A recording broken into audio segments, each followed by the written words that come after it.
So today I'm going to show you how to properly set up a hognose enclosure and turn this empty 10-gallon tank into this. So let's get started. So this is my little guy. I just ordered him off Morph Market.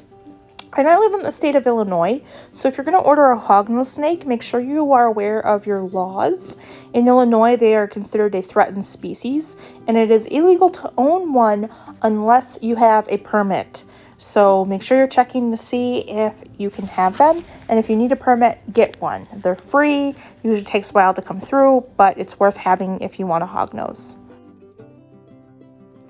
The first thing you're going to need is, if you are getting a baby or a new hatchling, you're going to need a 10-gallon aquarium.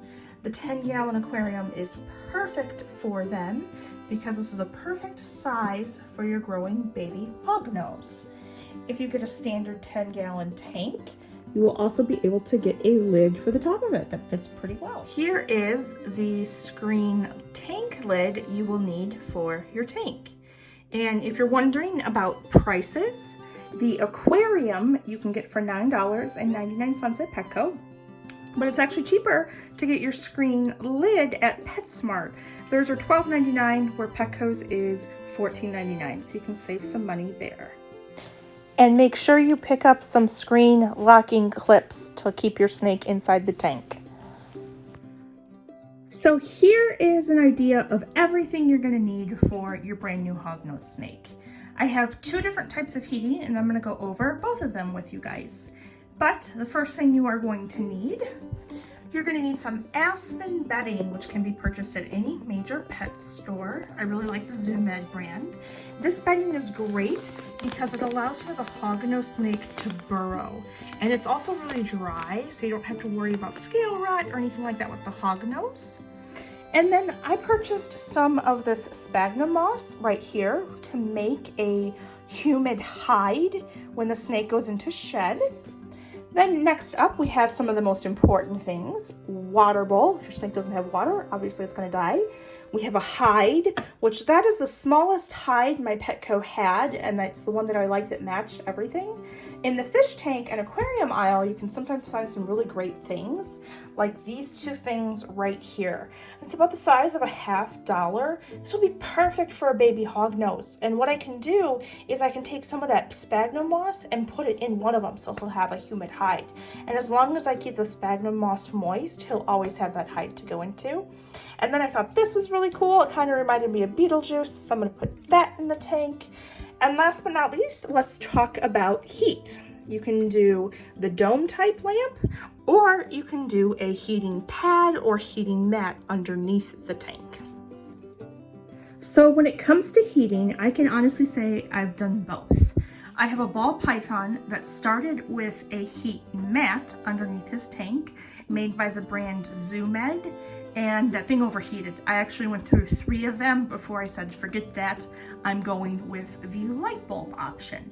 I've had very good luck with the bulbs with my ball python. I'm able to get the heat regulated properly, even in a screen tank lid like this.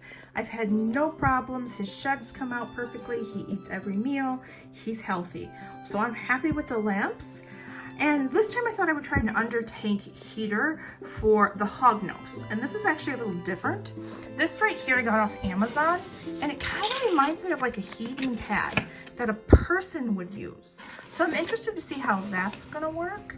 And anytime you're putting a heat mat or any kind of heat source underneath the tank, you're gonna wanna make sure you get a thermostat so you can regulate that. These things right here can overheat, and that could kill or possibly even burn your snake, and you really don't want that.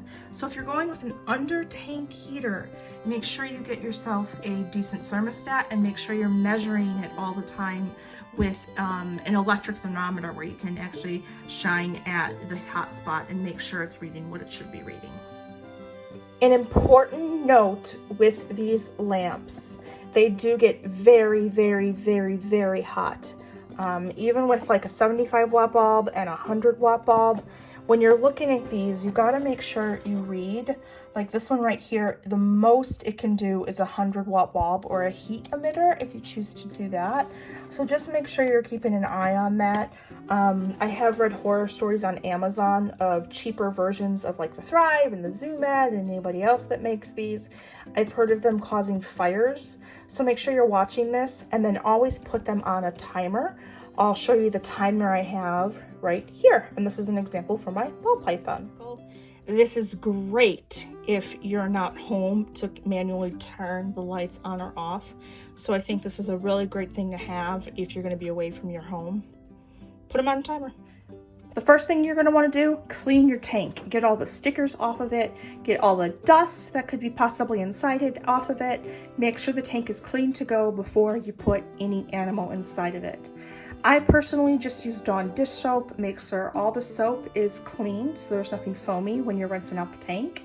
You can also use different types of disinfectants, stuff like that, but I've been really happy with Dawn. It's safe to use on animals. It's even safe to put in a bath with your snake if you have mites. So I would highly encourage using Dawn dish soap to clean everything.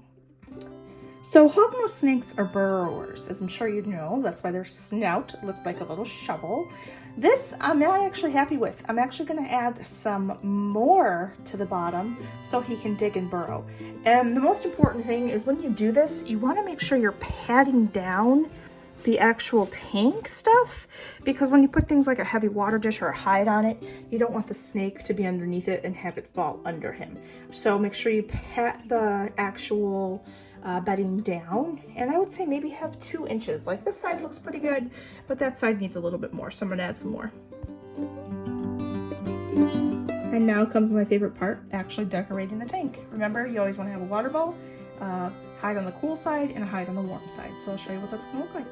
So I have some extra stuff here, and this is stuff I picked up at Michael's for literally dirt cheap. These were Halloween succulents that are fake. They were 50% off. I think I paid like $1 for this little one back here, which is really cool. These are plants, obviously fake, and some leaves to give your animal enrichment. This tank will be in my living room, so I wanted to make it as pretty as possible. So I'll show you what it'll look like in a second. And here is my finished hognose tank. We have the cool hide on the far left. On the right, we have a bigger hide with a beautiful flower. I found this cool Beetlejuice looking thing, and then I just put some other stuff in there for some enrichment. We'll do some close-ups of the tank.